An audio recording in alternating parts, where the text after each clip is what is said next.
Членовите на Комисијата за култура, спорт и права на децата, како и на Одборот за организирање на манифестацијата Денови на Кочанскиот ориз денеска одржаат договорен состанок околу осмислувањето на содржините на најзначајната манифестација во општината за тековната година. На состанокот се дадоа предлози околу нови содржини форми кои ќе имаат за цел да ја збогатат разноврзноста и квалитетот на тоа што ќе им се понуди на граѓаните, како и на гостите од спратимените градови, а при тоа да не се промени суштината.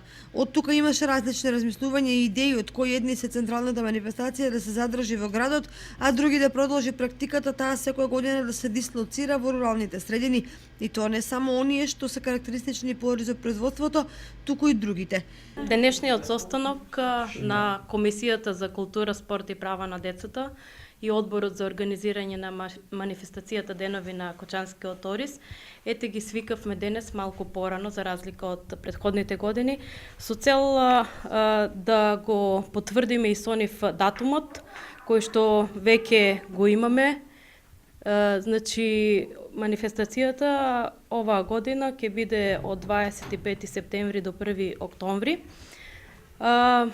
Традиционалните културни содржини, како што се изборот на жетварска убавица, зажнејувањето, фолклорните ансамбли, секако и оваа година ќе бидат дел од програмата.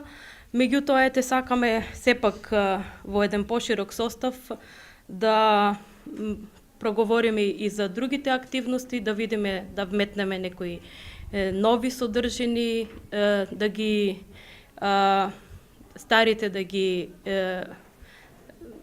дополниме со нови настани, нови активности. На денешниот состанок беше утврден датумот на одржување на манифестацијата 25 септември, а дискусиите околу содржините и местото на одржување ќе продолжат. Освен тоа, остануваат содржините кои држат до традицијата, обичаите и фолклорот како најатрактивен дел од програмата.